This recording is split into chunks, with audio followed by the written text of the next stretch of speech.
Charlie, take 2. Mark. The initial idea for Come Morning came whenever I was on my way to work. Action, Jack! I had this idea that a grandson and a grandfather, because we don't see that dynamic in cinema very much. We see father-son relationships, whatnot, but we hardly ever see a grandfather and a grandson in a negative light, actually, because this movie is very dark, and usually if you ever see that, it's in a very happy, you know, sort of light. See, I told you we'd make it out. I've always seen Come Morning as this really slow movie, because a lot of movies are made about the South, but I never feel like many of them actually capture that. And I just wanted this movie to be unique in its setting and in its characters. I wanted it to be an accurate portrayal of where I grew up, because I'd never seen that in a movie. Ultimately, you get to the point in the filmmaking process where you're trying to raise funds. And for someone who doesn't know any rich people, it's kind of really difficult to find funding. So we found this website. It was called Kickstarter.com. And we pushed really hard for 45 days. We just pushed and pushed and pushed. We raised $22,000, just a little bit over that, which was really awesome. We never thought we would even get that far. Well, Derek had told me about the movie about a year and a half before we started shooting. So I got to see the whole process of the making of an independent film, where he has an idea and he has 40 pages of script, to getting a finished product, finished script, and then the whole entire casting process. I got to see him do scouting for locations. I got to see the whole fundraising process of the movie. We had a lot of great people come through, and we kept saturating everyone, and we shot a teaser in Arkansas with this really nice boy who was at the time in the running for the lead character of Dee.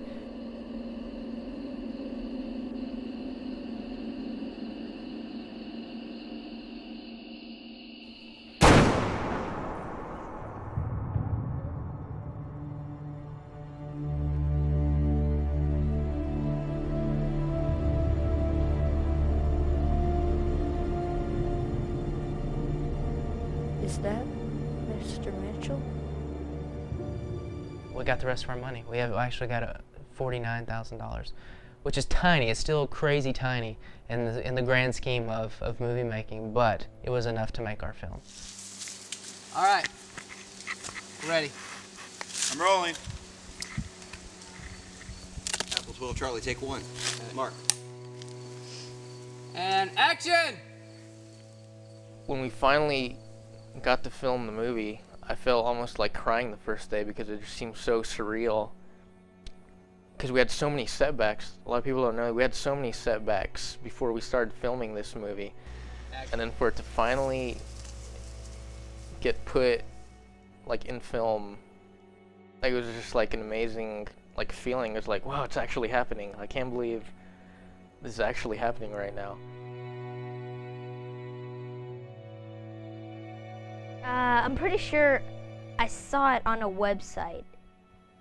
My mom found it. It was on, I think it was Mandy.com. We were really just starting out then in Florida, not many parts at all. We really wanted this part, so we submitted a tape. Usually tapes go nowhere, so we thought it a long shot. But then we got a call back and we took it seriously. Hi, my name is Thor Wallstead. I'm reading for the role of Dee in Come Morning, and I'm with Brevard Talent Group.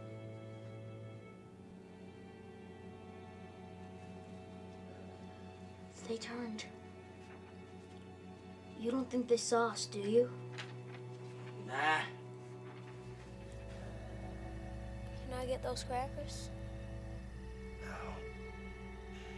First, I did the audition. I got called back, did another scene. I got called back again, did another scene, and then I had an hour interview with the director, Derek. And all the auditions were of scenes that were very emotionally hard. It was very good script, though. I enjoyed it. the most ultimate awesome weapon is defeated. By a thick stick. I think Michael Ray has a great voice, and when we're acting out our scene together in the woods, he doesn't really have to do anything, and his character still has so much power. Is that why you think you saw me following you? 'Cause that little deer?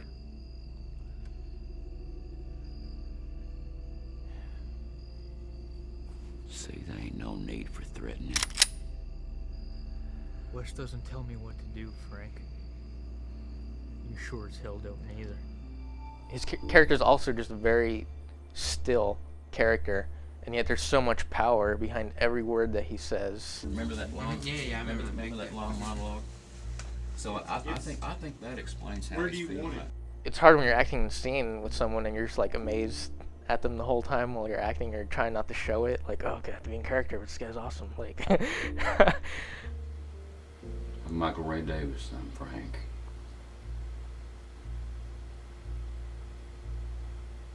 You all right? Go ahead and turn that off. Save the batteries.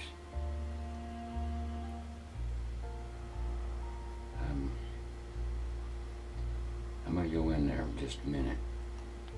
both Blake and I are from California, and I got to meet him before the shoot because a lot of the actors, you just meet them that day that you show up on set.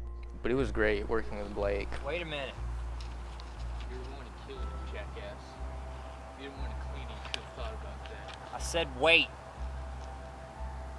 Alright. Do it yourself. But he was great. He's very supportive. He would like help me out, tell me to calm down. I try to have like a yin-yang relationship between Wes and Jack. Like whatever he did, I tried to be the opposite of how he was.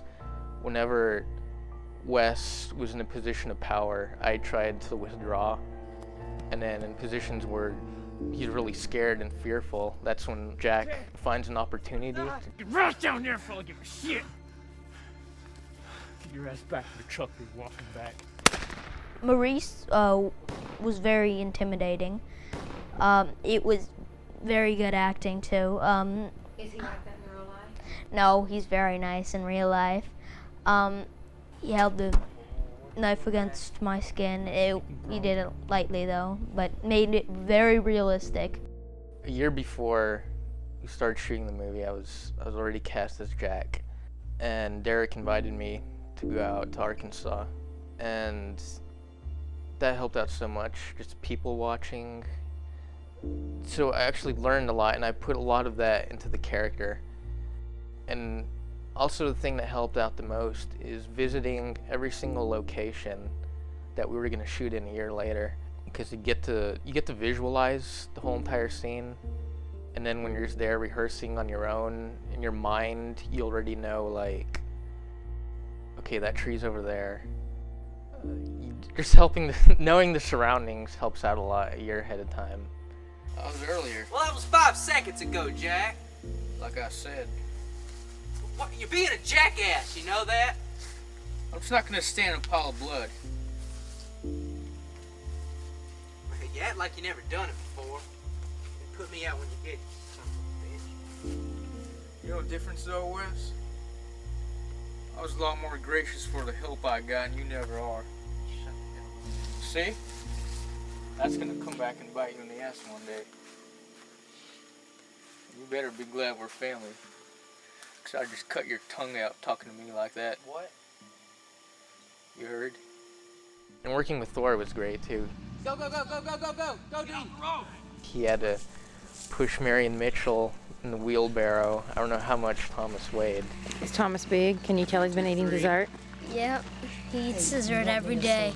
I can feel all 1,800 pounds of it. I found Thomas More very heavy because it was he was a dead man, just a piece of carcass weighing me down, and I had to walk like that and still act and go like. Ugh. Come on, Thor, give me your best. And action! Sometimes he just fell over and fell out, and I was like, oh my god, I'm so sorry. And finally I got him up, and then at the last second I just dropped him and he fell out and rolled out and just laid there all splayed. And he just kept character. It was amazing. I don't think people realize just how amazing that is for an 11-year-old actor to do all of that. Whenever you say, I know what you said, there's a long silence. I think this is the really, really long. I mean, you can draw this thing out as much as you want. It's not going to help you one bit.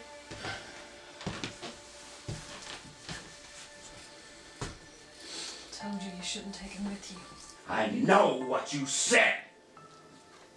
Lisa and I are both Swedish, which I found not many people even know about Sweden. Well, she was very nice. We became friends very fast. In the movie, she was very motherly, and in real life, she was a sassy person. It was really nice at the beginning of the second week.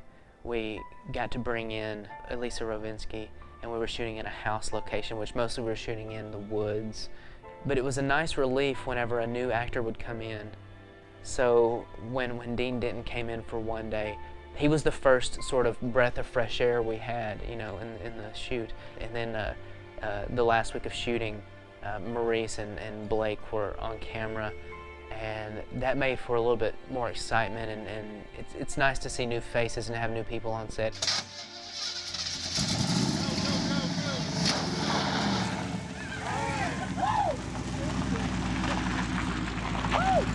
Back it up and shoot it! You got blue on? 86 colors, take 3, mark.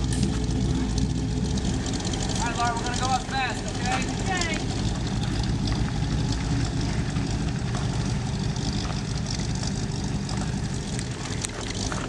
And Charlie!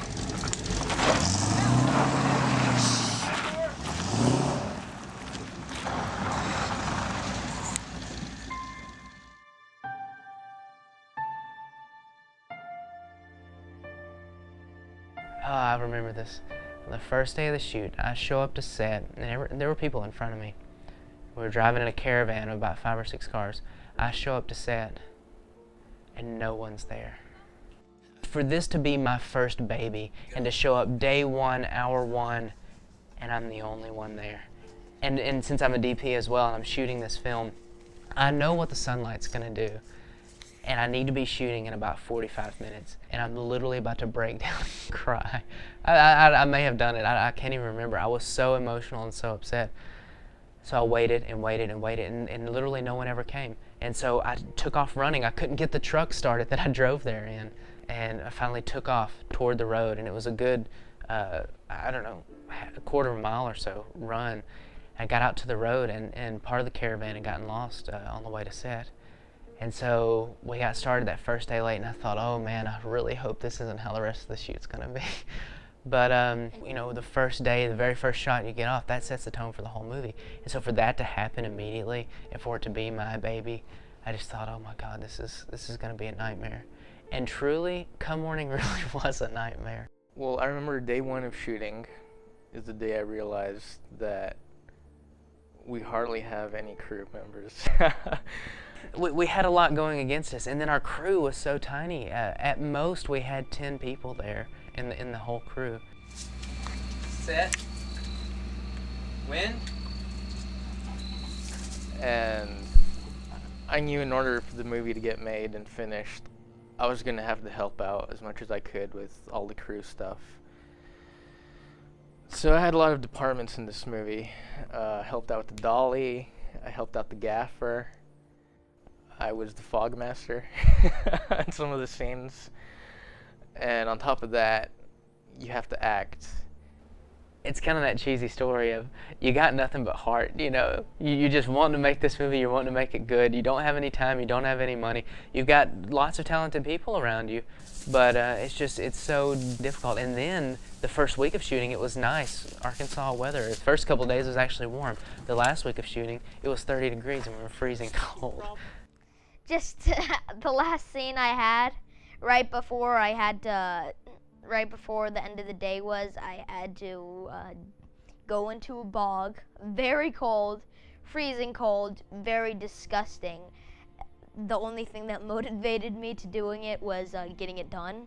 They had to get down in the water, and the camera guys had to get down in the water in this freezing cold weather, and the actors had waders on, you know, so they weren't getting wet.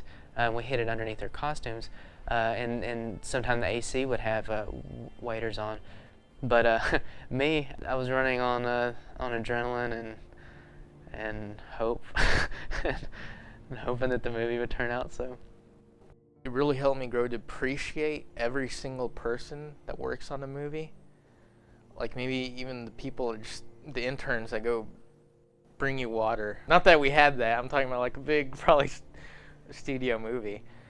But you do appreciate what everybody does when working on a film. And not many people realize how it's a complete team effort and everybody's important. A lot of times people say never ever work with children or animals, and we have a child in the lead who's literally in just about every scene in the movie. I bet he had 85 pages of dialogue to memorize. It was really tough on Thor, and I felt really bad for him a lot of times because, you know, he's sleeping during the day, he's getting up, and it's nighttime, and even if you sleep during the day, you know, it gets midnight, 1 or 2 in the morning, you're tired, especially if you're a kid.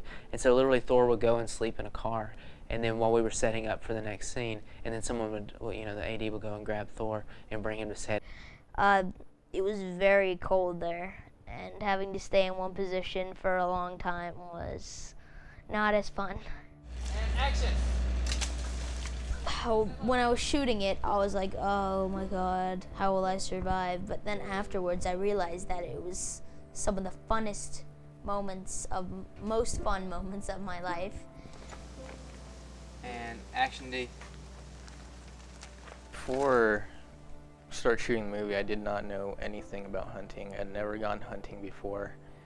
And when I went to go visit Derek, I met his whole family, and I met everybody that lived out there, and hunting is pretty much its own culture in that part of Arkansas. I have a certain redneck gene from my mother, so I was taught how to shoot by the director. Put that bead, look right down the middle. Put the bead on the can. Try to hold it steady as you can, alright? Okay. Step back just a little bit. That was really cool. No, don't do it like that. Don't do it. Yeah, just put your thumb on.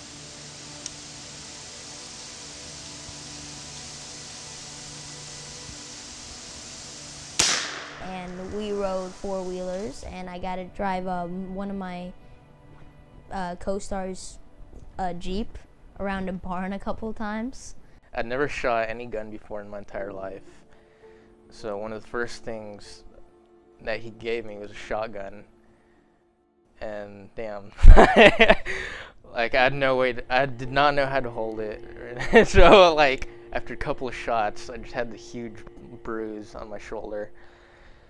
And it was actually a lot of fun. I think we had 20 locations or so, and sometimes on one day we shot 4 separate locations in a day, and that's completely unheard of. You don't do that for many, many reasons. And so it was a brutal long day of shooting, and to do it all under 12 hours and move to 4 different places and set up, and we're getting in 4-wheel drive trucks. We're driving into these places that are only accessible that way. Action. This particular time of the year in Arkansas, it hardly ever rains. We were just hoping that we would get quite a bit of rain before the shoot, and it didn't rain one day. So we had to buy sandbags, and we sandbagged a creek, around a bend in a creek. And this is what was awesome about shooting in a small town, was that you know everyone. I mean, this town has 400 people. Well, we call up the local fire department and we say, hey guys, can you come fill up a creek for us for this movie? And they said, well, we personally can't, but the neighboring town of about 150 people, they said, oh, well, we'll come do it. And every single outdoor location in the movie, we had to get out there with chainsaws, with knives, just so we can get the trucks and the trailer and all the equipment through, and just be able to move everything a lot more effectively. and we had to actually make a road to get to one of the locations because it was just a mud path. So we had to go out to the side to a ditch and like shovel a bunch of gravel onto the back of a pickup truck. And actually you could see the pickup truck just completely get weighed down by all the gravel that we had to use to build the road. So we did that for 2 weeks, like every day. It was just like work for every single location. There's even a bat house. We called it the bat house because you go in there and there's bats like all over the ceilings, and we had to completely like clean out the entire house, and then a bat just like flies like next to your head and you just get like freaked out and you start running outside. Take your covers up. And look toward the door. You know you hear something. Alright, now get up and crawl across the floor to the doorway. So you have a scene at 5:30 in the afternoon. You're just working all day long, helping out with crew. And then you have a scene at 4 in the morning that same day. So you're just completely tired. Like, I don't know, there's no way. It was the most miserable shoot I've ever been a part of. And yet, a few months later, you realize that was the best time of my life. And if I could do it again, I would do it again. Although at the time, you don't realize it. So you can't really appreciate the moment because I'm carrying a ruby light, getting stung by bees, or setting up a dolly track, and you're just like, oh, I just want this to end. Good. Let's do one more. That's good.